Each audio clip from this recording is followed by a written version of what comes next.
اعوذ باللہ من الشیطان الرجیم بسم اللہ الرحمن الرحیم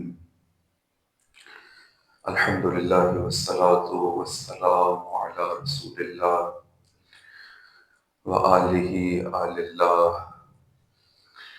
لا سیما علی بقیت اللہ روحی وارواح العالمین لتراب مقدمہ الفدا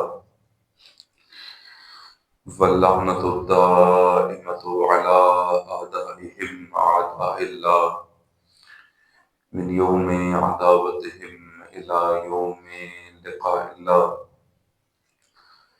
أما بعد، قال الله تبارك وتعالى في محكم كتابه ومتقن خطابه: أعوذ بالله من الشيطان الرجيم. من المؤمنين رجال صدقوا ما عاهدوا الله عليه فمنهم من قضى نحبه ومنهم من ينتظر وما بدلوا تبديلا. وقال: ولا تحسبن الذين قتلوا في سبيل الله أمواتا بل أحياء عند ربهم يرزقون. وقال: لا تهنوا ولا تحزنوا وأنتم الأعلون إن كنتم مؤمنين.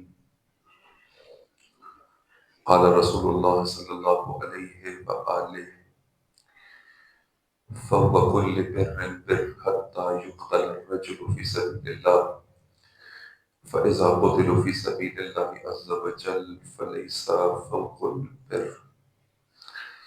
قال الله تبارك وتعالى عز اسمه في محكم كتابه ومتقن خطابه: إنا لله وإنا إليه راجعون. یقیناً آج کا روز تمام صاحبان ایمان کے لیے، راہ روان راہ ولایت و امامت کے لیے سنگین ترین اور دشوار ترین روز ہے۔ آج وہ ہستی ہم سے جدا ہو گئی کہ جو امام زمانہ کا ایسا سپاہی تھا، علی کا ایسا نوکر تھا کہ ہم سب صرف اس بات پہ فخر کیا کرتے تھے کہ علی خامنائی ہم میں سے ہے۔ وہ عزت تشیع، وہ عزت اسلام، جس نے اپنے پورے وجود سے اپنا سب کچھ خرچ کر دیا، اور جس کی شہادت نے یہ گواہی دی کہ خدا نے اس کی زندگی کے 80-90 سال کے اخلاص کو قبول کر لیا اور اسے عظیم مرتبہ شہادت سے نوازا۔ ہمیں نہیں معلوم، آج شاید ہماری قلبی کیفیت اس غم کو نہ سمجھ سکے، لیکن اس بات کا یقین ہے، قطعی یقین ہے کہ زمانے کا امام اس وقت غم زدہ ہے۔ وہ امام جو 1200 برس سے پردہ مظلومیت غیبت میں خون کے آنسو بہا رہا ہے۔ یقیناً آج کا روز زمانے کے امام کے لیے ان شدید ترین ایام میں سے ہے جب امام نے اپنوں کے لیے گریہ کیا۔ آقا کی خدمت میں تعزیت درج کرتے ہیں اور ساتھ دعا کو ہے کہ آقا اب آپ ہمارے لیے دعا فرمائیے گا کہ ہم اس شہید کی راہ کو جاری رکھنے والوں میں سے۔ سید علی خامنائی کی روح پرفتوح کو مبارکباد عرض کرتے ہیں۔ یہ طرز عمل امام خمینی کا تھا کہ ہمیشہ شہداء کے ورثاء کو تعزیت کہا کرتے تھے، اور خود روح شہداء کو تبریک اور تہنیت کہا کرتے تھے کہ خدا نے تمہارا جہاد قبول کر لیا۔ وَمِنَ النَّاسِ مَن يَشْرِي نَفْسَهُ ابْتِغَاءَ مَرْضَاتِ اللَّهِ، وہ جو سوتے سوتے خدا کی مرضیاں خرید لیں اور اپنا نفس بیچ دیں۔ علی کے اس پیروکار کا نام علی خامنئی ہے، جو اس زمانے میں ذوالفقار علی تھا، جو اس زمانے میں للکار علی تھا، جس کا موجود رہنا بھی دشمن پہ گراں تھا اور دشمن کے وجود کے لیے خطرہ تھا، جس کی شہادت بھی برابر ہے، انفجار نور ہے۔ یہ وہی شہادت ہے، یہ وہی خون ہے کہ جس خون میں زمانے کا فرعون بہہ جائے گا، ڈوب جائے گا، ختم ہو جائے گا۔ آج ہم غمزدہ ہیں اور بہت غمزدہ ہیں۔ غم ایسا ہے کہ ناقابل بیان ہے، زبان اظہار نہیں کر سکتی، الفاظ ساتھ نہیں دے رہے، مگر یہ بھی خدا گواہ ہے کہ جتنے غمزدہ ہیں اس سے کئی زیادہ امیدوار ہیں، کیونکہ یہ مکتب حسینیت ہے۔ خامنائی اس میدان میں نہیں تھا جہاں اپنے نفس کی جنگ لڑ رہا تھا۔ سید علی خامنائی نے اپنی انا کی جنگ نہیں لڑی، سید علی خامنائی نے اپنے اقتدار کی جنگ نہیں لڑی، بلکہ وہ ازلی جنگ کہ جو ہمیشہ سے جاری ہے، وہ جنگ جو کبھی فرعون اور موسیٰ کے درمیان میں تھی، وہ جنگ جو کفر اور اسلام کے درمیان میں قائم ہے، اسی جنگ کو لے کر آگے بڑھے اور تشیع کو، اسلام کو حاشیوں سے نکالا اور ایسے متن ملا کر کھڑا کر دیا کہ جن کے پاس تمام تر طاقت ہے وہ بھی صرف اس ایمانی طاقت سے ڈرتے اور گھبراتے ہیں۔ دشمن کب قتل کرتا ہے، کب شہید کرتا ہے؟ جب ہر حربہ آزما کے عاجز ہو جاتا ہے، جب سر جھکوانے میں ناکام ہو جائے تو سر کاٹ دیتا ہے، لیکن وہ سر جو راہ خدا میں کٹ جائے، خدا کا وعدہ ہے کہ دشمن مر جائے گا، یہ خدا کی راہ میں کٹنے والا سر ہمیشہ زندہ رہے گا۔ شہید نہ فقط خود زندہ ہے بلکہ اپنے وجود سے پورے عالم اسلام کو زندگی بخشے گا۔ یقیناً یہ لفظ شہید علی خامنائی کے ساتھ لگانا، جوڑنا، یہ بھی طبیعتوں میں بہت قرار ہے، مگر یہ وہ منصب ہے، یہ وہ مقام ہے، جو مرتبہ ہے کہ خدا نے انعام کے طور پہ تصدیق کو عطا فرمایا۔ آج لوگ پوچھتے ہیں اب کیا ہوگا؟ اب وہی ہوگا جو پہلے ہونا تھا۔ اگر پہلے کسی کے ایمان میں لرزہ تھا تو وہ یقین پیدا کر لے کہ اب اسرائیل نابود ہوگا، اب امریکہ کا ظلم ختم ہوگا، اب ہر ظالم نابود ہوگا، اور وہ وقت اور نزدیک آ گیا ہے جب ہماری آنکھیں بقیت اللہ کے دیدار سے مشرف ہوں گی، جب ہر سطح پہ پرچم باطل سرنگوں ہوگا۔ اس امید کے ساتھ، اور یہ امید صرف ڈھکوسلا نہیں ہے، دلوں کو ٹھنڈا کرنے کے لیے نہیں کہ غمزدہ ہو تو چلو کچھ یاد ایسی کی جائے کہ دل ٹھنڈے ہو جائے گا، یہ خدا کا وعدہ ہے اور خدا کے وعدوں پر یقین رکھیے۔ شہید جب تک زندہ ہے محدود ہے، اور جب شہید ہو گیا ہے اب خدا نے اسے ایسی طاقت عطا کر دی ہے کہ یہ حی بھی ہے، محیی بھی ہے۔ خدا کی صفت ہے، خدا محیی ہے، یعنی حیات عطا کرنے والا ہے۔ شہید خدا کی صفت محیی کا مظہر ہے، شہید خود بھی زندہ ہے، زندگی عطا بھی کرتا ہے۔ جنہیں اب تک شک تھا اس راہ پر، اب وہ شک دور ہو گیا، جو اس راہ پر تھے ان کا ایمان اور زیادہ مضبوط ہو جانا چاہیے۔ عزیزو، کچھ حقائق ہیں جن سے متعلق ہمیں آگاہ ہونا چاہیے۔ ان حقائق میں سے ایک حقیقت یہ ہے کہ وقت بہت مشکل ہے، اور یہ وقت اب مشکل تر ہوگا۔ اگر عثمانیوں پہ کوہ غم ٹوٹا تو کیا غم ہے کہ خون 100,000 انجم سے ہوتی ہے سحر پیدا۔ وقت کٹھن ہے۔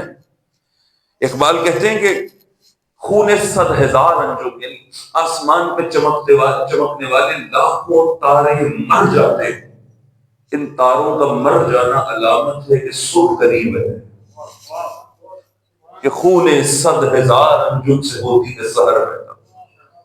یہ 100,000 انجم کا قتل، یہ 100,000 انجم کا مر جانا یقیناً غمناک کرتا ہے، غم زدہ کرتا ہے، حالات کو مشکل کرتا ہے، رستے کو کٹھن کر دیتا ہے، مگر یہ علامت ہے کہ اب اندھیروں میں گفتگو ہونے والی ہے۔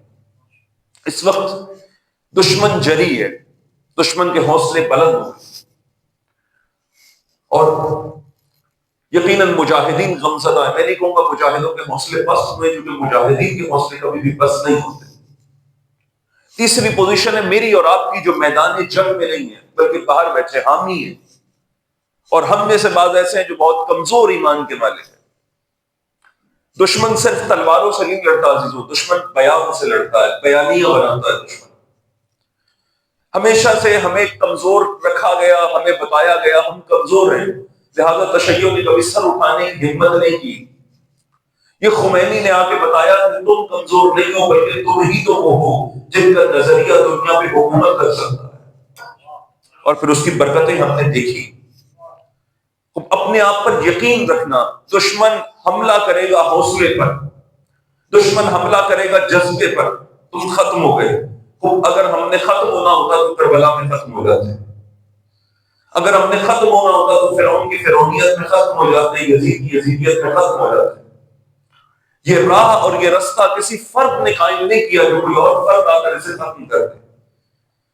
علی خامنائی اور دیگر شہداء نے اپنی جنگ نہیں لڑی، اپنے اقتدار کے لیے قیام نہیں کیا، اقتدار الہی کے لیے قیام کیا. میں نہیں فرماتا کہ کیا فرق پڑتا ہے، گھبراتے کیوں، ڈرتے کیوں؟ کب بتاؤ کس چیز سے ڈریں؟ اگر حملہ کر دیا گیا، شہید ہو گئے تو ایک مقام سے اٹھیں گے دوسرے بہتر مقام پہ جا بیٹھیں گے. اگر کامیابی ملی تو خدا اپنی راہ میں اور زحمت اٹھانے کی توفیق دے گا، حکومت نصیب ہو جائے گی. کس بات سے ڈریں، کس بات سے غمزدہ ہوں؟ یہ وہ جذبہ ہے عزیزو جس کے بعد اس قوم کو، اس ملت کو مارا نہیں جا سکتا. بے حوصلہ نہیں ہونا اس وقت میں. اگر آپ تک کوئی ایسی خبر آتی ہے جو آپ کو کہتا ہے کہ سب ختم ہو گیا ہے، تو صرف اس کو ایک بات کہیے، وہ جو جنگ احد میں کسی نے کہا تھا کہ جب خبر اڑی کہ نبی شہید کر دیے گئے اور سب دوڑ رہے تھے، بعض ایسے تھے جو استقامت دکھاتے تھے. کسی نے پوچھا بندہ خدا نبی چلے گئے تم کیوں لڑتے ہو؟ نبی چلے گئے، محمد چلا گیا، خدائے محمد تو موجود ہے نا، ہم تو خدائے محمد کی خاطر میدان میں آئے تھے. اب یہ راہ، یہ رستہ، یہ مقاومت، یہ قیام، یہ بیداری، یہ جنگ اس وقت تک جاری ہے جب تک خدا پڑھے. امام خمینی کا بہت خوبصورت جملہ ہے کہ جب کچھ عرصے کے لیے آپ بیمار ہوئے اور میڈیا پر نہیں آ رہے تھے تو امریکیوں نے مشہور کرنا شروع کیا کہ ان کا رہبر دنیا سے چلا گیا، یہ بتاتے نہیں ہیں. چند دنوں بعد امام کی طبیعت ٹھیک ہوئی، امام واپس آئے اور پھر فرمایا کہ دیکھو تمہاری مشکل خمینی کے مرنے سے حل نہیں ہوگی. کہ میں نے ایک نہ ایک دن مر جانا ہے، آج نہیں مرا کل مر جاؤں گا، لیکن میرے مرنے سے تمہارا مسئلہ حل، تم دعا کرو خدا مر جائے گا، جب خدا مرے گا تمہارا مسئلہ حل ہو جائے گا. وہ حی لا یموت ہے، جب تک وہ باقی ہے تب تک یہ راہ باقی، تب تک یہ رستہ باقی. کچھ حقیقتیں ہیں جو اس قتل کے پیچھے ذمہ دار کون ہے، ذرا توجہ کیجیے گا اس نقطے پر. مجھے نہیں معلوم میں کتنا بیان کر سکوں اس کو، اگر وقت ملتا اور ذہنی تھوڑی سلامت ہوتی فکر و سوچ اس وقت تو میں ایک ترتیب سے لکھ کر لاتا اور بیان کرتا آپ کی خدمت میں، مگر اب جو سر دست میرے ذہن میں ہے وہ سماعت فرمائیے. یہ نقطہ بہت اہم ہے کہ اس قتل کا ذمہ دار کون ہے. بظاہر کون ذمہ دار ہے؟ امریکہ ذمہ دار ہے. کس نے بم مارا؟ امریکہ نے بم مارا. کون ذمہ دار ہے؟ اسرائیل ذمہ دار ہے. کون ذمہ دار ہے؟ اندر خیانت کار ہوں گے وہ ذمہ دار ہے. یہ ذمہ دار ہمیں نظر آ گئے. اور کون ذمہ دار ہے؟ وہ امت اسلامیہ کے وہ حکمران جو حق و حقیقت کو جاننے کے بعد خاموش رہے. ایک ایک فرد ذمہ دار ہے. خائن حکمران ذمہ دار ہے. صرف حکمران ذمہ دار ہے نہیں، وہ خاموش عوام بھی ذمہ دار ہے کہ جو حق کو دیکھ رہے تھے مگر خاموش رہے. اس سے بڑھ کر وہ ایک ایک آواز ذمہ دار ہے، چاہے باطل کے لباس میں ہو یا تقدس کے لباس میں ہو، جس نے اس حقیقت کو دیکھتے ہوئے نظام اسلامی کی طرف امت کا رخ موڑنے کی بجائے ہر ہیلے اور بہانے سے امت کو اپنے رہبر اور نظام سے دور کیا ہے.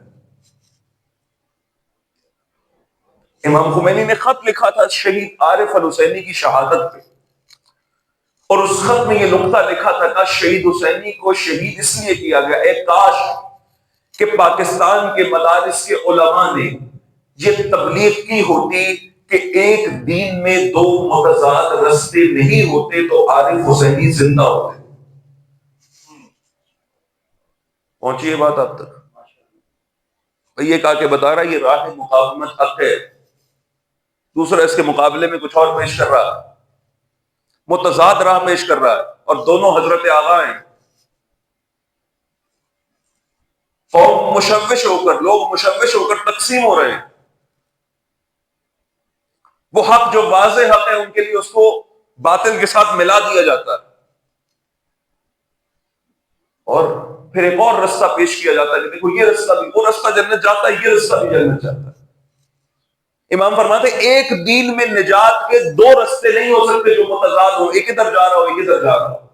راہ نجات فقط ایک رستہ ہوتا ہے. اگر امت کو یہ تبلیغ کی گئی ہوتی کہ راہ نجات صرف مرکز سے مرتبط ہونے میں ہے تو آج ہماری یہ حالت نہ ہوتی ہے، آج یہ شہداء ہمارے درمیان ہوتے، تقسیم کر کے، گروہوں میں بانٹ کے، عجیب عجیب نظریات کے پرچار کر کے آج سب علی خامنائی کو روتے ہیں کہ کیوں ہم سے جدا ہو گیا۔ وہ راہ حسین کا راہی تنہا کھڑا ہوا، آواز دیتا رہا، ندا دیتا رہا، آ جاؤ یہ راہ حق ہے۔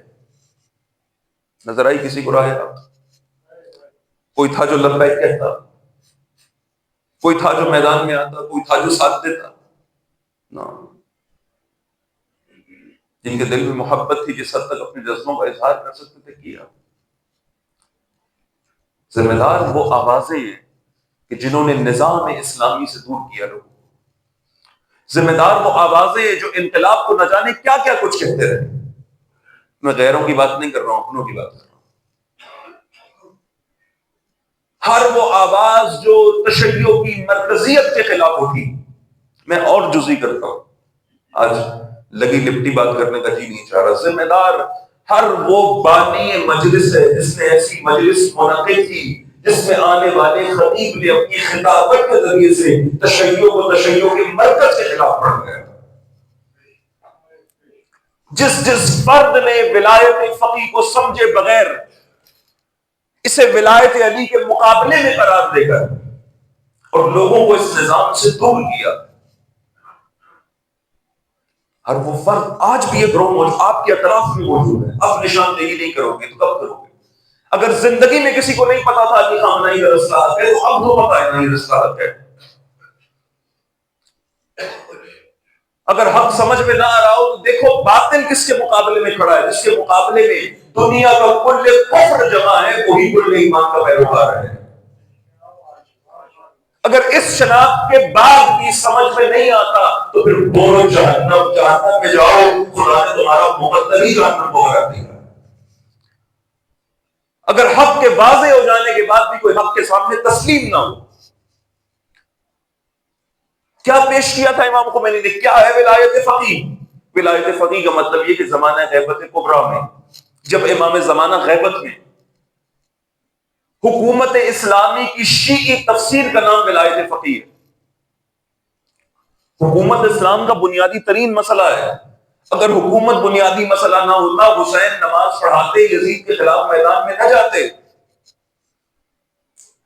اگر حکومت بڑا مسئلہ نہ ہوتا تو زمانے کے امام نے آ کے حکومت قائم نہ کرنی ہوتی، بلکہ اعلان ہوتا کہ آقا تشریف لائیں گے فلاں مسجد میں، فلاں مسجد میں، فلاں مسجد میں درس پڑھائیں گے، فلاں مسجد کی امامت کریں گے، فلاں جگہ جمعہ پڑھائیں گے، فلاں جگہ عیدین قائم کریں گے۔ نہ، امام آ کے حکومت قائم کریں گے، کیوں؟ چونکہ اسلام کا مزاج حاکمانہ ہے، خدا نے اسلام بھیجا اس لیے لِيُظْهِرَهُ عَلَى الدِّينِ كُلِّهِ أَرْسَلَ رَسُولَهُ بِالْهُدَى وَدِينِ الْحَقِّ۔ اے نبی، ہم نے آپ کو ہدایت دی، دین حق دیا تاکہ جائیے اور اس دین کو تمام ادیان پہ غلبہ عطا کیجیے۔ غلبہ حکومت کے بغیر حاصل نہیں ہوتا۔ سید الشہداء کربلا گئے، کچھ کوتاہ فکروں نے یہ کہا کہ حسین اقتدار کی جنگ لڑ رہے تھے، یزید دو شہزادوں کی جنگ تھی، اقتدار کی جنگ تھی۔ نہیں، زمین آسمان کا فرق ہے۔ یزید اپنے اقتدار کے لیے لڑ رہا تھا اور حسین خدا کے اقتدار کے لیے لڑ رہا تھا۔ غدیر کی روح کھینچ لی، ولایت کی روح نچوڑ لی، اور ولایت کے نام پہ نعرے، تانے، تشنے، جلانا، گالیاں دینا رہ گیا۔ روح غدیر یہ تھی کہ جس طرح 1400 سال قبل امام وہی ہوگا جسے خدا بنائے گا، آج بھی اب بھی امام وہی ہوگا جسے خدا بنائے گا۔ لوگ خود نہیں چن سکتے، لوگ خود انتخاب نہیں کر سکتے اپنے رہبر کو۔ یہ روح ہے ولایت۔ ولایت کے نعرے لگا کر طاغوتیوں کے آگے پچھوا دیا گیا، ولایت کے نعرے لگوا کے امت سے روح نکال دی۔ آج ولایت کے نام پر کیا، اقبال کی بہت زندہ قوت تھی زمانے میں توحید کبھی، وہ توحید جو زمانے کی زندہ قوت تھی وہ آج کیا ہے؟ وہ آج مسجدوں میں دیا جانے والا بور درس ہے جسے کو سننے کے لیے تیار نہیں ہے۔ وہ توحید جو عملی زندگیوں سے حذف کر دی گئی، اس طرح ولایت حذف کر دی، اہل بلا میں روح ولایت ہوئی۔ اس لیے جب بھی کوئی مولائی، واقعی مولائی ہمارے سامنے آتا ہے، شک کرتے ہیں یہ مولائی اچھا ہے یا ہم اچھے ہیں۔ یہ اٹھنے والی آوازیں جو مرکزیت سے دور کرتی ہیں. زمانہ غیبت میں کس طرح مرکز سے قریب رہیں گے؟ حکومت اسلامی کس طرح قائم رہے گی؟ فقیہ عادل جس نے پوری زندگی علوم آل محمد کو پڑھا، جب کتاب ہاتھ میں پکڑی تو چہرے پہ داڑھی نہیں تھی، اور جب ایک مقام پر پہنچا تو کمر جھک گئی تھی، بال سفید ہو چکے تھے. جس نے پوری زندگی علوم آل محمد کو سیکھا. آپ کی اور میری نظر میں مجھے اس ممبر سے یہ تبلیغ کیا گیا کہ نہ وہ عزادار ہے نہ وہ مولائی ہے. پھر عزادار و مولائی کون ہے؟ کہا میں عزادار و مولائی ہوں جو صرف امام کے نام پہ دیگے کھاتا ہوں اور دیگے پکاتا ہوں. پکائیے اور پکائیے، میں ہمیشہ عرض کیا کرتا ہوں کھلائیے اور کھلائیے، لیکن اس پہ اکتفا مت کیجیے. بتائیے نا کیا مقام ہوگا کھلانے والے کا، اور کیا مقام ہوگا اپنے بچوں سمیت راہ حسین میں تسلیم ہو جانے کا. کچھ تقابل ہے؟ فضل اللہ المجاہدین علی القاعدین اجرا عظیما. جس طرح وہ نماز کہ جو حب اہل بیت سے خالی ہو، وہ عبادت، وہ نماز کہ جس میں خشوع نہ ہو، جس میں خضوع نہ ہو، جس میں انسان بندہ بن کر بندگی نہ کرے، وہ نماز اٹھا کر نمازی کے منہ پہ دے ماری جائے گی. وہ عزاداری جس میں مقاومت نہ ہو، قیام نہ ہو، وقت کے یزید کو للکارنا نہ ہو، اٹھا کے اس عزادار کے منہ پہ دے ماری جائے گی. اور خدا کی قسم یہ حقیقت ہے. وہ عزا جو رزم تھی، جنگ تھی، اس عزا کو رسم بنایا، اور رسم بنا کر ایسا تبلیغ کیا کہ پوری امت رسمی تیار ہوئی. رسم ادا کر کے گھر جا کے میں اور آپ بیٹھ جاتے ہیں اور اطمینان سے ہوتے ہیں کہ سب کچھ کر دیا آپ نے. فزت ورب الکعبہ، کیا کر کے آئے ہو؟ میں رو کر آ گیا ہوں، ختم ہو گیا. فزت ورب الکعبہ، کیا کر کے آئے ہو؟ میں نے اذان میں اتنی دیر جلوس میں کھڑا ہوا، تمام ہو گیا. خدا زندگی بھر آپ کو عزادار معشور کرے. یہ جلوس میں کھڑا ہونا اس لیے تھا کہ آپ کا وجود دشمن کے لیے خطرہ بن جائے. کہ عزاداری قیام تھی. دشمن نے اس حقیقت کو سمجھا ہے. لہذا اب دیکھیے نا، آج محاسبہ کرنے والے آتے ہیں، تجزیہ کار آتے ہیں، یوں کر لیتے تو بچ جاتے، ایسے کر لیتے تو ایسے ہو جاتا. بندے خدا صاف کیوں نہیں کہتے راہ حسین چھوڑتے تو بچ جاتے، ظالم کے آگے سجدہ کر دیتے بچ جاتے، غلط کو غلط نہ کہتے بچ جاتے. کتنے رستے تھے بچنے کے. کیوں انہوں نے بچنے کے رستے انتخاب نہیں کیے؟ اس لیے کہ میں دنیا پرست ہوں، وہ خدا پرست ہے. میں حسین کے نام پہ صرف کھانے والا ہوں، اور وہ حسین کے نام پہ اپنا سب کچھ لٹانے والے تھے. ایسا آخری وقت تک قائم رہے. آج یقین جان لیجیے امام زمانہ کے نام پر وہ کس قسم کا منجن اور چورن بیچتے ہیں. وہ امام جس نے آ کے حکومت قائم کرنی ہے، لوگوں کو ایسا افیون والا تقویٰ پڑھاتے امام زمانہ کے نام پہ سب کمروں میں گھس کے بیٹھ جائیں. امام نے آ کے گھر میں سجی ہوئی کرسی پہ نہیں بیٹھنا جو آپ نے سجا کے رکھی ہوئی ہے. عزیزو، اگر کسی نے اپنی عقیدت میں رکھی ہے، اس کو دیکھ کے امام کے زمانے کے امام کو یاد کرتا ہے، خود تیاری کے لیے آمادہ ہوتا ہے، میں انکار نہیں کر رہا ہوں، لیکن ذہن میں رکھنا اس کرسی پہ نہیں بیٹھیں گے امام، مسند اقتدار پہ بیٹھیں گے. مسند اقتدار معجزے سے حاصل نہیں ہوگا. آج کا موضوع ہمارا تھا جو رہ گیا، انشاءاللہ اگلی نشست میں عرض کروں گا آپ کی خدمت. یہ مسند اقتدار ان کی تیاری سے حاصل ہوگا کہ جو امام زمانہ کے اصحاب و اعوان و انصار ہوں گے. امام کی نصرت کے لیے صرف انفرادی تقوی ضروری نہیں ہے، اجتماعی تقوی کی ضرورت ہے. وہ اجتماعی تقوی جس سے دشمن جس کا نتیجہ دشمن کے مقابلے میں قیام ہے. واقعاً تف ہو اس تفکر پہ کہ جو آج بھی اب چند کچھ عرصہ پہلے تک، بلکہ ابھی بھی یہ تفکر موجود ہے، بلکہ زور و شور سے موجود ہے. اگر کوئی مجلس میں کہہ دینا حسین کی مجلس میں مرد آباد امریکہ، کہتے خاموش ہو جو، یہ حسین کی مجلس ہے، یہاں صرف یزید کو برا کرو. کتنا پلید اور نجس تفکر ہے.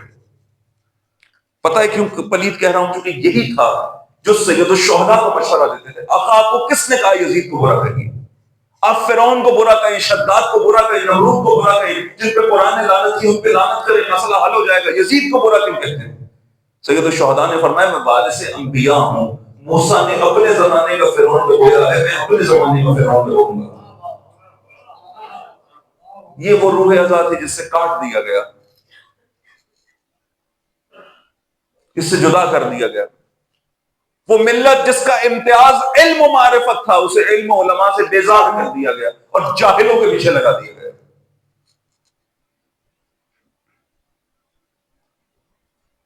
عزاداری جیسی قیمتی چیز جو اس ملت کو بیدار کرنے کے لیے تھی، وہ ان کے حوالے کر دی جن کی کوئی ٹوٹی چپل بھی جن کے حوالے نہیں کرتا.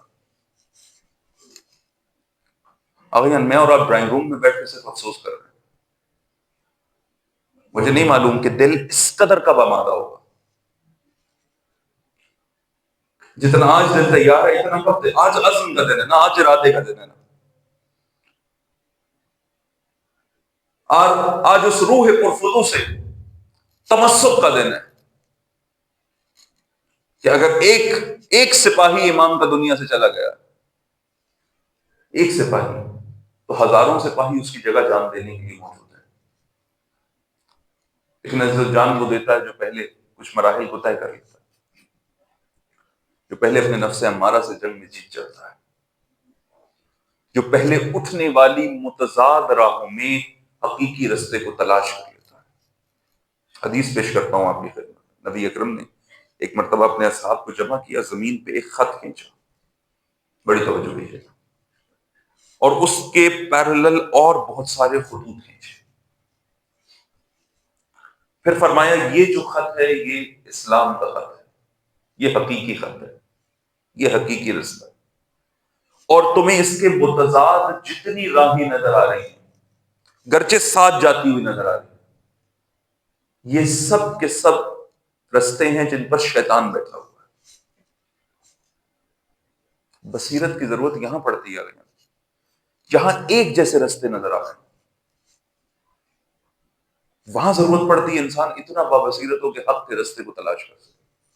نہیں تو بعض اوقات متضاد رستے پر انسان ڈھول بجا رہا ہوتا ہے کہ میں تو جنت جا رہا ہوں سیدھا. متضاد رستے پر، غلط رستے پہ اپنی کامیابی کا اعلان کر رہا ہوتا ہے.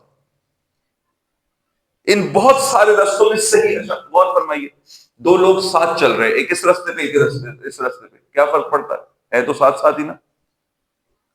بعض اوقات ہم مسئلہ حل کر رہے ہوتے ہیں نا کہ ساتھ چل لیتے ہیں، کوئی بات نہیں، آپ کا رستہ الگ ہے ہمارا الگ ہے، کوئی مسئلہ ہے، ساتھ چل لیتے ہیں. بتائیے کیا کبھی دو پیرلل خطوط، متوازی خطوط ایک نقطے پہ ملتے ہیں؟ کبھی نہیں مل سکتے. جتنا بھی دور تک لے جائے گی، دو پیرلل خطوط کبھی بھی ایک نقطے پر. اس کا مطلب ہے جو یہاں چل رہا ہے، جو یہاں چل رہا ہے، اس کا ایک انجام نہیں ہے. جس نے کربلا کو صرف ظاہری رسومات کے طور پہ سمجھا ہے اور ادا کر کے گھر بیٹھ جاتا ہے، اور جس نے کربلا کو رزم سمجھا ہے اور کربلا سے سیکھ کے اپنے زمانے میں کربلا کو دہراتا ہے، کہ کیسے دونوں ایک مقام پہ پہنچ سکتے ہیں، کیسے ممکن ہے دونوں سید الشہداء کے قدموں میں پہنچ جائیں. اگر ہمارے درد اپنے ہیں، یقیناً شہید انقلاب کے ورثہ، پوری ملت آپ کے ورثہ. شہید جب تک زندہ ہوتا ہے وہ اپنے گھر والوں کا ہوتا ہے، جب شہید ہو جاتا ہے پوری ملت کا ہوتا ہے. اور رہبر جو تھے ہی زندہ شہید. کہ آپ کا زخمی ہاتھ کیا کچھ نہیں کیا رہبر کے ساتھ، کیا کچھ نہیں کیا. کسی نے اپنی چند ڈگریاں اٹھا کے یہ کہہ دیا کہ رہبر مجتہد نہیں ہے. ہاں، کسی نے کچھ کہہ دیا، کسی نے کچھ کہہ دیا، جس کے دل میں جو آیا اس نے کہا. اور وہ کیا کہتے تھے؟ کہا اگر کوئی میری تصویر جلاتا ہے تو اس کے مقابلے میں احتجاج نہیں کرنا، کوئی بات نہیں، جلانا.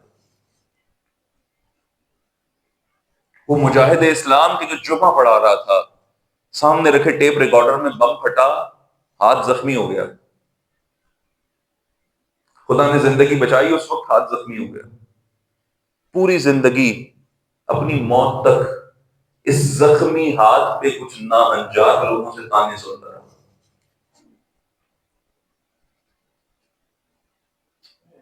جس نے راہ اسلام میں ہاتھ زخمی کیا تھا. تم نے گرم ہوا نہیں کھائی کبھی اسلام کے لیے، میں نے کبھی دھوپ برداشت نہیں کی اسلام کے، بات اس پہ کرتے ہو. واقعات پڑے رہبر کی زندگی کے. آپ کی زوجہ کہتے ہیں ایک دفعہ گھر میں تھے انقلاب کی کامیابی سے قبل، تو وہ ساواقی داخل ہوئے، اتنا مارا رہبر کو، اتنا تشدد کیا، پورا بدن لہو لہان کر دیا، جیلوں میں رہا. ہمارے ایک استاد تھے، وہ کہتے تھے ہمیں موقع ملا، ہم رہبر سے معمم ہوئے، رہبر نے ہمیں امامہ پہنایا. تو کہا جب ہم جا رہے تھے ان کے پاس تو ہمیں پہلے کچھ ہدایات کی گئی. ان ہدایات میں سے ایک یہ تھا کہ آپ جذباتی ہو کہ رہبر کے کندھے پہ ہاتھ نہ لگانا. انقلاب کی کامیابی کو 40 سال گزر چکے تھے، کہا ہاتھ نہ لگانا، کیونکہ انقلاب سے قبل جو تشدد ہوا ہے اس کے آثار ابھی بھی باقی ہیں. لبیک یا حسین، لبیک یا حسین، لبیک یا حسین، لبیک یا حسین، لبیک یا حسین، لبیک یا حسین، لبیک یا حسین، لبیک یا حسین. محمد وآل محمد صلوات اللہم صلی علی محمد.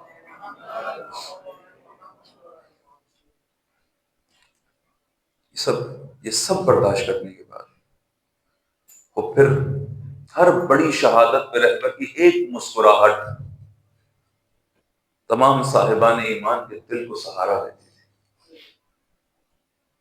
کچھ بھی ہو جائے ہمارا رہبر موجود ہے. وہ موجود ہے جسے خدا پہ یقین ہے، جسے خدا جو قطعی، رہبر فرماتے ہیں خدا کا وعدہ ہے، قطعی وعدہ اسرائیل نابود ہوگا. کہ اسرائیل آئندہ 25 سال نہیں دیکھے گا، اور خدا گواہ ہے کہ نہیں دیکھے گا. یہ طاقت آتی کہاں سے ایسے لوگ؟ ایک واقعہ اب پھر عرض کر رہا ہوں کہ میرے ذہن میں ترتیب سے نہیں، گفتگو کی وہ ترتیب میں نے بنائی نہیں، جو ذہن میں آ رہا ہے عرض کرتا چلا جا رہا ہوں. رہبر سے متعلق ایک واقعہ نقل کیا جاتا ہے کہ اوائل انقلاب میں جب آپ کو 7ویں مرتبہ شہر بدر کیا گیا اور ایران کے ایک دور دراز علاقے میں ایک گاؤں میں بھیج دیا گیا، تو کچھ لوگ کہتے ہیں ہم وہاں رہبر سے ملنے گئے. اس وقت رہبر نہیں تھے، سید علی معروف تھے، تو سید علی سے ملنے گئے. کہ ہم کچھ دیر بیٹھے، میٹنگ ہوئی، پھر اس کے بعد نماز کا وقت ہو گیا.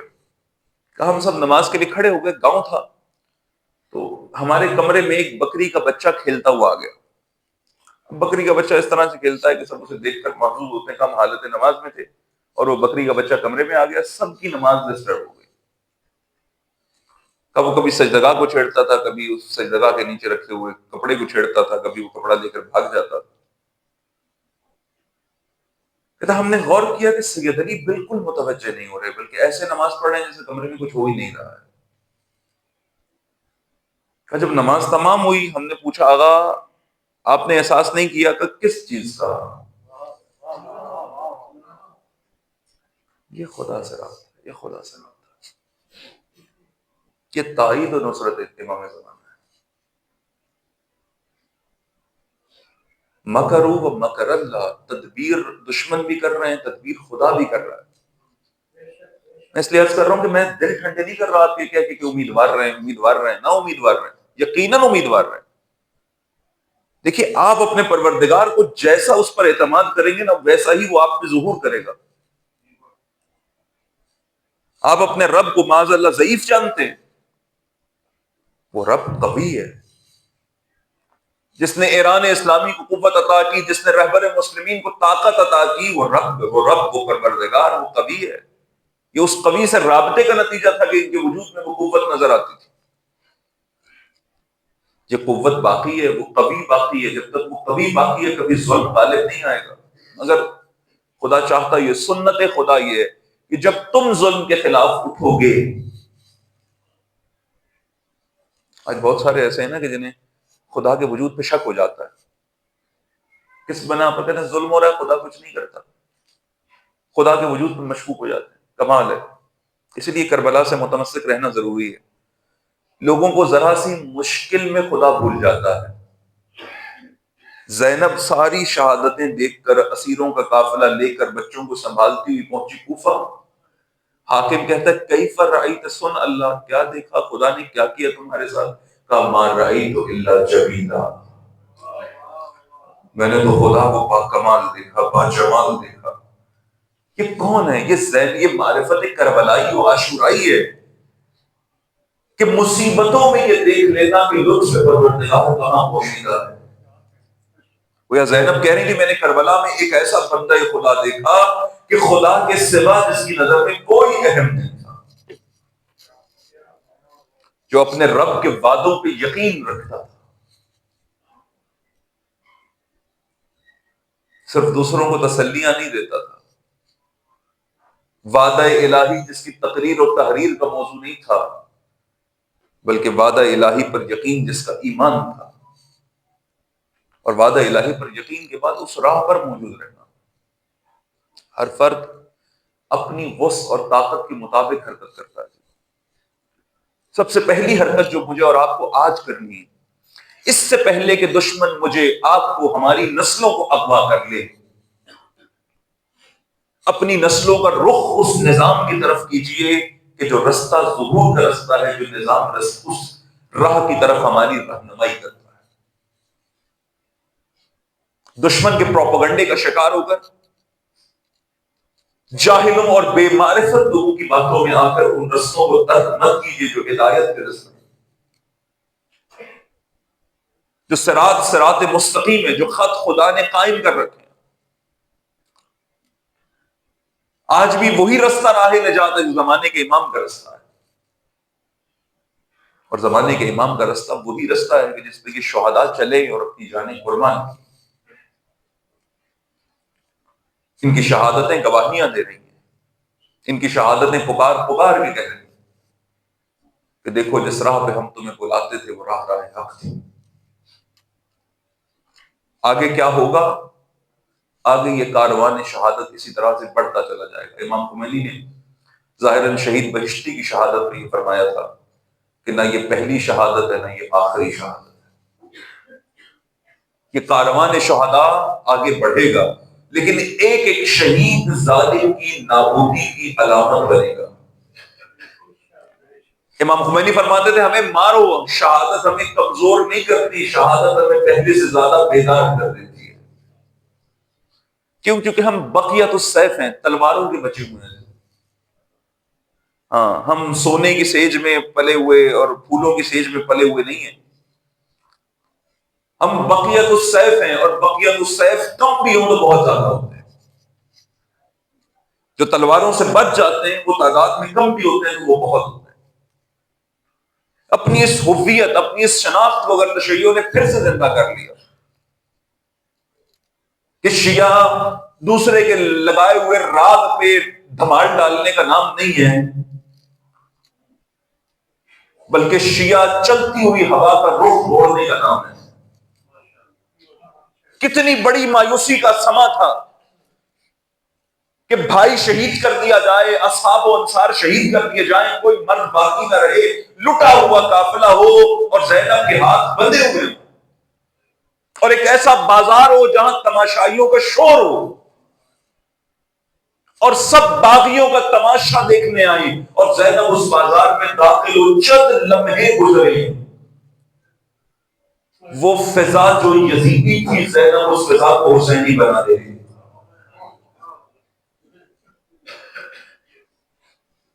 شخص چلا جاتا ہے جو کردار باقی رہتا ہے، کردار زینبی ہے. آج تنہا راہ حل میرے اور آپ کے پاس کردار زینبی. منہم من قضا نحبا ومنہم من ينتظر، وہ جنہوں نے عہد وفا کر دیا وہ چلے گئے، اور جو منتظرین میں سے ہیں انہیں کردار زینبی ادا کرنا. فما بدلوا تبدیلا، اور ان کے عزم میں کبھی بھی کمی واقع نہیں ہوگی، کیونکہ خدا کا وعدہ ہے لا تہنوا ولا تحزنوا وانتم الاعلون ان کنتم مؤمنین. گھبراؤ نہیں، خوف زدہ نہیں ہو، قدم پسپا نہیں کرو، خدا کا وعدہ ہے تم ہی غالب آؤ گے ان کنتم مؤمنین، اگر تم صاحبان ایمان. اگر ہمارے پاس اسلحہ وہ ہوتا نا ہم جیت جاتے، اگر ہمارے پاس ایسی انٹیلیجنس ہوتی ہم جیت جاتے. کس نے کہا ہے ہم ہار گئے ہیں؟ جیت اور ہار کیا ہوتی ہے؟ ہار یہ ہے کہ ظالم آپ کو جھکانا چاہے، آپ جھک جائیں، ہار میں چاہے جان بچ جائے. جیت کیا ہے؟ جیت یہ ہے کہ اس کے تمام تر اقتدار، طاقت، میزائل، بم، بارود، فوج، ہر چیز کو دیکھو اور کہو میں تجھے نہیں مانتا۔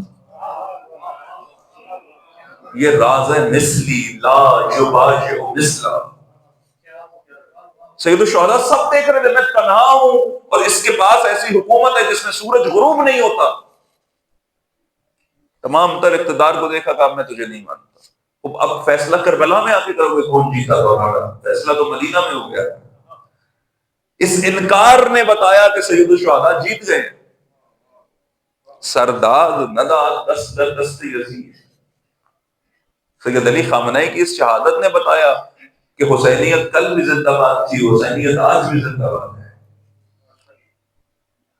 کل حسین نے یہ راہ قائم کی تھی، آج حسینی اس راہ کو آگے بڑھانے والے۔ یہ ہوتا اور وہ ہوتا، اسلام کے پاس کب یہ اور وہ ہوا ہے بھائی؟ ہم 313 رہ کر ہی کامیاب ہونے والے ہیں، لیکن وہ جنہیں خدا پر ایمان، قرآن مجید نے جگہ جگہ نشانیاں ذکر کی۔ واقعہ طالوت و جالوت گواہی دیتا ہے کہ خدا نے قوم میں سے ایسے فرد کو انتخاب کیا کہ جسے قوم ہی اپنا لیڈر ماننے کو تیار نہیں تھی۔ ظاہراً ایک چرواہا جناب طالوت اٹھے، لشکر لے کر گئے جالوت کے مقابلے میں۔ اب ان کے پاس تھے پتھر اور لکڑیاں، اور خدا کا امتحان بھی بہت سخت، اتنا سخت کہ جب یہ لشکر بڑھ رہا تھا تو لشکر بہت پیاسا تھا جناب طالوت کا۔ ایک جگہ پر پانی آیا، فرمان خدا آیا کہ جو پانی پیے گا وہ طالوت کے لشکر میں نہیں رہے گا۔ پہلے ہی لشکر مختصر تھا، پھر کہا جو پانی پیے گا وہ اس لشکر میں۔ ایسے نہیں انسان زمانے کے امام کے لشکر تک پہنچ جاتا ہے، امتحانات بہت سخت ہیں۔ جناب طالوت کی فوج میں کئی سارے گئے، انہوں نے ایسے پانی پیا کہ اتنے پیاسے تھے، کہا یہ سب کو گھر واپس بھیج دو، یہ وہ نہیں ہے جو خدا کے لیے قیام کر سکے۔ جب لشکر اپنی منزل پہ پہنچا، کیا دیکھا؟ ہاتھ میں ڈنڈے اور پتھر، اور سامنے دشمن جو لوہے میں لپٹا ہوا، سر سے لے کے پاؤں تک ہر جدید اسلحہ اس زمانے کا موجود ہے۔ کہ ان کے مقابلے میں کیسے لڑیں گے؟ خدا نے کہا کم من فئۃ قلیلۃ غلبت فئۃ کثیرۃ باذن اللہ، مت دیکھو یہ زیادہ ہیں تو غالب آ جائیں گے، مت دیکھو تم کم ہو تو ہار جاؤ گے۔ اذن خدا یہ ہے کہ خدا کم کو زیادہ پہ غلبہ عطا کرتا ہے، وہ کم جو حق پرست ہیں اور وہ زیادہ جو باطل ہے۔ بات الہی۔ کسی فوج میں جناب داؤد تھے، انہوں نے جھاڑیوں میں سے رستہ تلاش کیا اور جتنا نزدیک تر ہو سکتا تھا جالوت کے اتنا نزدیک تر پہنچ گئے، اور پورے جسم میں صرف اس کی کنپٹی کا کچھ حصہ تھا کہ جس پہ لوہے کا لباس نہیں تھا، ڈھکا ہوا نہیں تھا۔ وہ ایک گلیل پاس تھی، اس گلیل سے نشانہ لیا اور سیدھا اس کی کنپٹی پہ مارا۔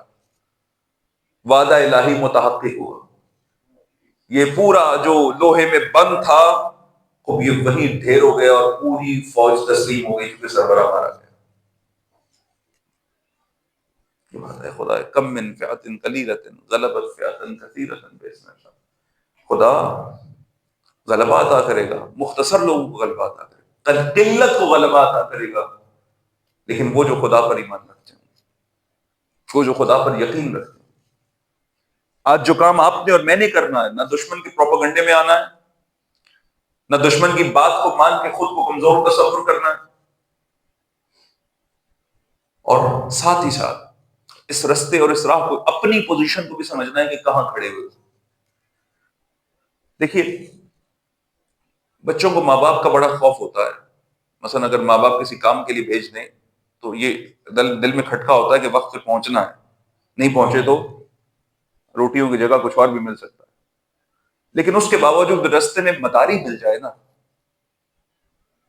تو وہ مداری ماں باپ کا خوف بھی دل سے نکال دیتا ہے۔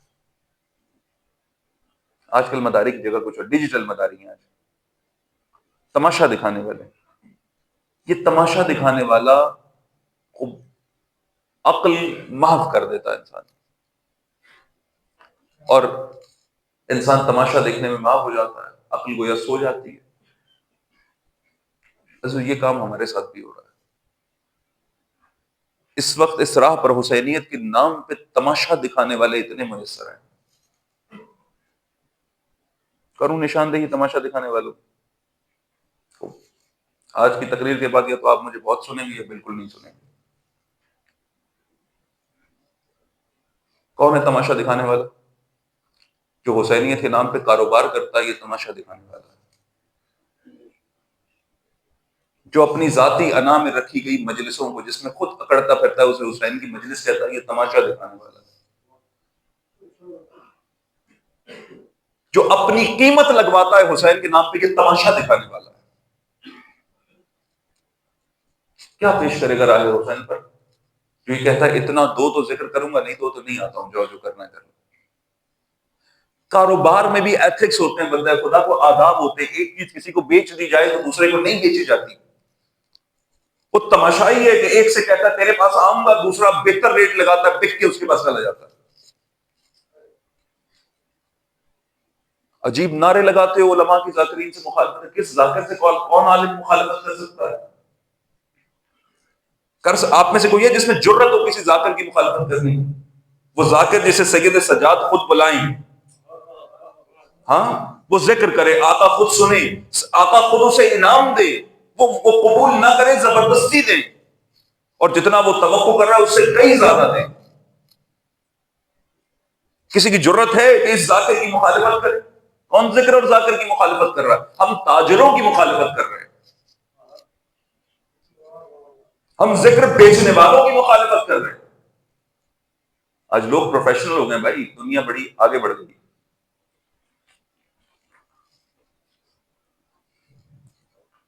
بس آ گئے.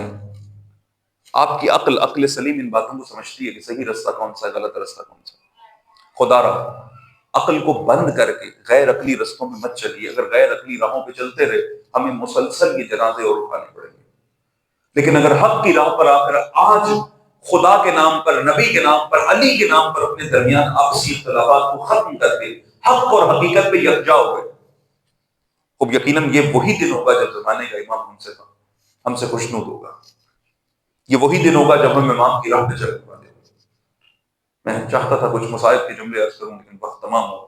خداوند متعال بحق محمد و آل محمد